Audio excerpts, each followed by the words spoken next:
$583. That was the price of silver on December 1st, 2025, a new all-time high. A barrier that stood untouched for 45 years broke in a single year. CNBC calls it a breakout, a bull run. But what if this isn't a bull run at all? What if what you're seeing is stage 3 of a cycle that has quietly dismantled currencies for more than 300 years? And when this cycle reaches its next phase, it won't just unsettle investors. It will touch everyone. Because $38 trillion in U.S. debt doesn't vanish. And history shows that when a nation's debt climbs to this magnitude, metals like silver don't surge from excitement. They surge from fear. In the next few minutes, I'm going to reveal a pattern that has toppled governments, crushed economies, and left entire monetary systems in ruins. Once you understand this mechanism, you'll see why silver isn't just rising. It's signaling distress, and more importantly, you'll recognize that stage 3 is already underway. Stage 1 is the foundation. Every major crisis begins the same way. A government needs more money than it receives. Military activity, public health emergencies, infrastructure demands, social commitments. The specific trigger varies. The reason is irrelevant. What matters is that borrowing becomes habitual. Bonds are issued. Obligations are taken on with the promise of repayment plus interest.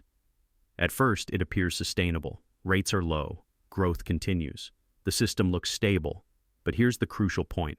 Once borrowing shifts from an emergency tool to the default method of financing government operations, a threshold is crossed. Not a political threshold, a mathematical one. Debt stops acting as leverage and starts functioning as life support. And like a patient in late-stage decline, the system rarely recognizes the danger until the condition is already acute. Stage 2 is debasement. As debt expands, interest costs surge. The government faces two options: fail to meet obligations or find an alternative method of payment. The choice is almost always the same: expand the money supply. Not through physical printing, but with modern tools. Quantitative easing, asset purchases, liquidity programs. New currency enters the system. Each existing unit loses value. This isn't a sudden crash. It's slow, grinding, and largely invisible. Basic goods drift upward in price. Housing rises. Paychecks feel stagnant. Commentators point to corporate behavior. Politicians blame external forces. Analysts debate temporary inflation. But the underlying cause is straightforward. The currency is being diluted to cover obligations that cannot be met otherwise. Stage 3 is the crisis, and this is where silver becomes essential. Historically, by the time the public recognizes that the currency is weakening, those with resources have already moved. They shift into hard assets: real estate, gold, and especially silver. Why silver? Because gold is costly. Silver is accessible, liquid, and deeply embedded in industry. Electronics, solar production, medical technologies all rely on silver. Unlike gold, silver is consumed rather than stored indefinitely. To understand why stage 3 matters, look at history. In January 1980, silver hit $49.45 per ounce, a record that stood for 45 years. Nelson Bunker Hunt and William Herbert Hunt attempted one of the most ambitious commodity maneuvers ever seen, but they weren't the cause of the crisis. The foundation was laid by U.S. policy.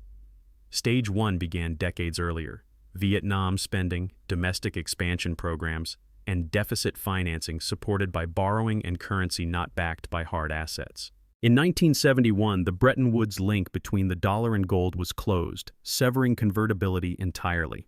The Hunt saw the trajectory and began accumulating silver as protection. Stage 2 unfolded through the 1970s. Inflation climbed, purchasing power fell, gold jumped from $35 to above $800, and silver rose from $1.50 to nearly $50. This wasn't artificial manipulation. It was debasement, reflected in commodity prices exactly as the historical pattern suggests. Stage 3 arrived in early 1980. Industrial buyers scrambled. Manufacturers, jewelers, and investors all competed for limited supply. Regulators stepped in. COMEX implemented Silver Rule 7, restricting margin purchases. Banks tightened credit. The market attempted to unwind decades of imbalance in mere days. Stage 4, the reckoning, hit in March 1980 when Silver Thursday drove prices from $21 to $10.80. costing the Hunts more than $17 billion. Speculators suffered. The currency system survived, temporarily. Fast forward to April 2011, silver hit 49.20 per ounce, approaching the 1980 peak. Stage 1 began in 2008 after the collapse of Lehman Brothers and the global banking shock. Governments borrowed trillions for emergency support. Stage 2 involved massive quantitative easing, zero-rate policy, and declining dollar strength. Stage 3 ignited in spring 2011. Silver rose from $33 in February to $49 in April. Physical premiums spiked. ETFs surged. COMEX raised margin requirements 5 times in 2 weeks. Leverage unwound.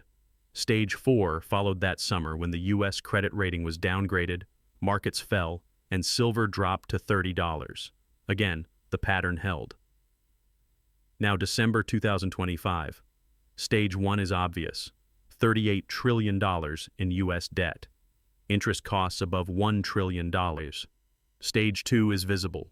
Inflation eroding purchasing power, rising housing and food costs, and a weakening dollar. Stage 3 is here. Silver has doubled this year alone. Physical supply is tight, and industrial demand is accelerating. Every historical indicator aligns with 1980 and 2011. But Stage 4 hasn't happened yet. This is where the cycle resolves. Either regulatory intervention suppresses silver, or the physical market decouples from paper pricing, triggering wider repercussions. Stage 3 is our current position. This is when the pattern becomes obvious to everyone. When the math of debt and dilution meets the realities of physical commodities, silver isn't rising because investors suddenly prefer it.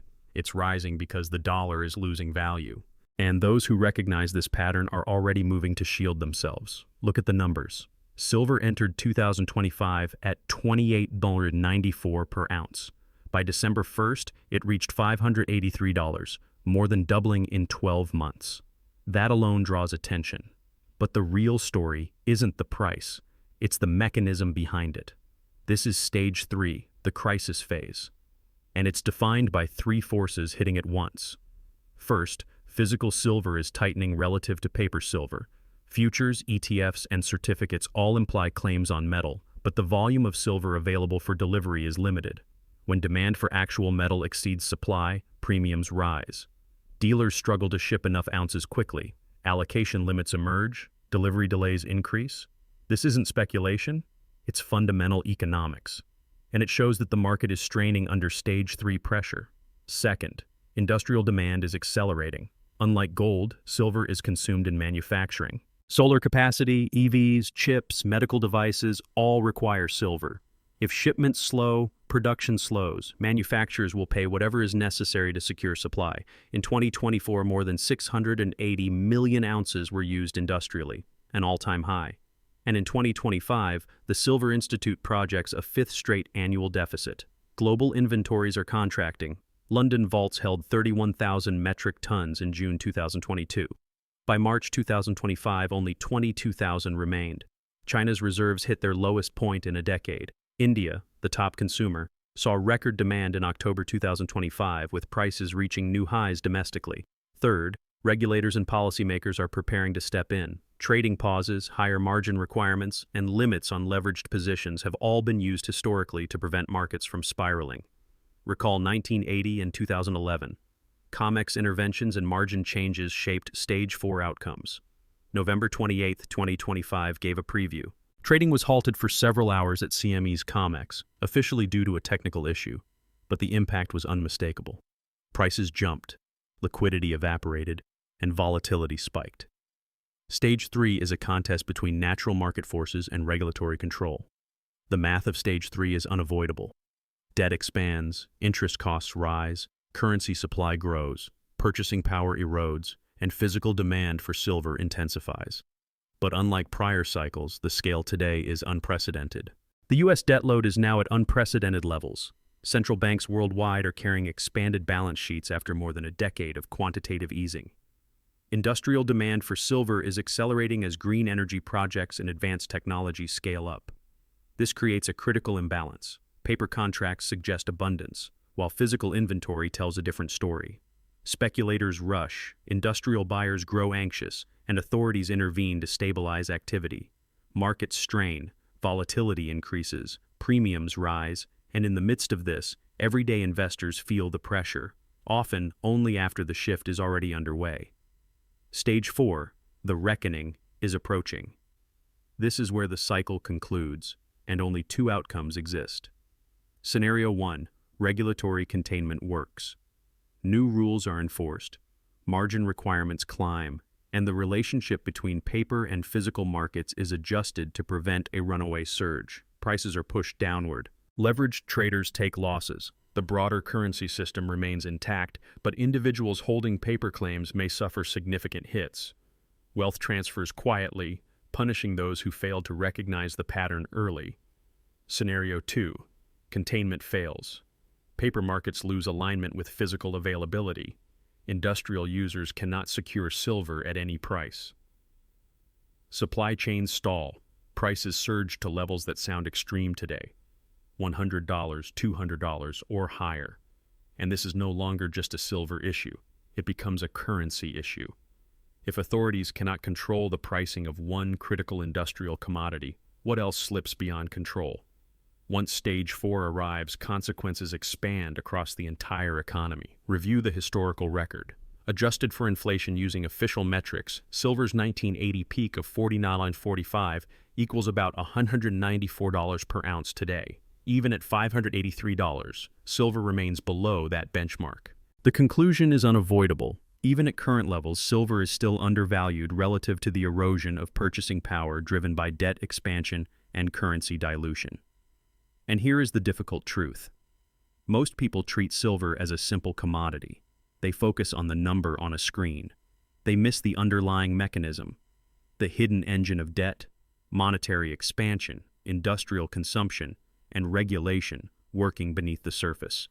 They don't see that this is not a normal bull cycle. It is a system under strain, with silver serving as the signal exposing fractures in the currency itself. You might hear objections. You'll hear objections. This time is different. The dollar is the reserve currency. The U.S. is strong. The military, the economy, the technology, everything is more powerful than ever. We survived 1980. We survived 2011. We'll survive this one too. Maybe. But think about what that assumption requires. You're betting that a mathematical pattern confirmed across 3 centuries and multiple governments suddenly stops working because of national exceptionalism. You're betting that $38 trillion in debt, more than $1 trillion in yearly interest, and unprecedented monetary expansion will come without consequences. You're betting that industrial demand exceeding supply can continue indefinitely without affecting prices. That isn't optimism, it's avoidance. The system is under strain. Stage 3 is the alert. Stage 4 is the result. So what should you do? This isn't advice, and it isn't a call to buy anything. It's an invitation to understand the mechanism, identify the stages, track the signals, watch how physical supply behaves relative to paper contracts, monitor industrial consumption. Note when regulation begins tightening. This awareness lets you act with clarity when the cycle accelerates, because when the system fractures, possession becomes reality. Paper claims lose reliability. ETF structures may not align with physical inventory. In periods of stress, capital flows to tangible assets, and history shows the cost of ignoring these indicators is steep. The pattern is now complete. Stage 1, foundations built on debt and expansion. Check. Stage 2, debasement as buying power erodes. Check. Stage 3, crisis as capital moves into hard assets. Check. Stage 4, the reckoning, pending, and the clock is moving. Every signal from 1980, 2011, and now 2025 matches. The hidden engine of debt, monetary creation, and industrial consumption keeps grinding. And the early warning system, silver, is signaling louder than ever. The question isn't whether Stage 4 appears, but when, and who is prepared when it does. History follows patterns, mathematics follows patterns, and right now both point to the same outcome. The endgame is forming. Understanding it is not optional. Ignoring it can be expensive.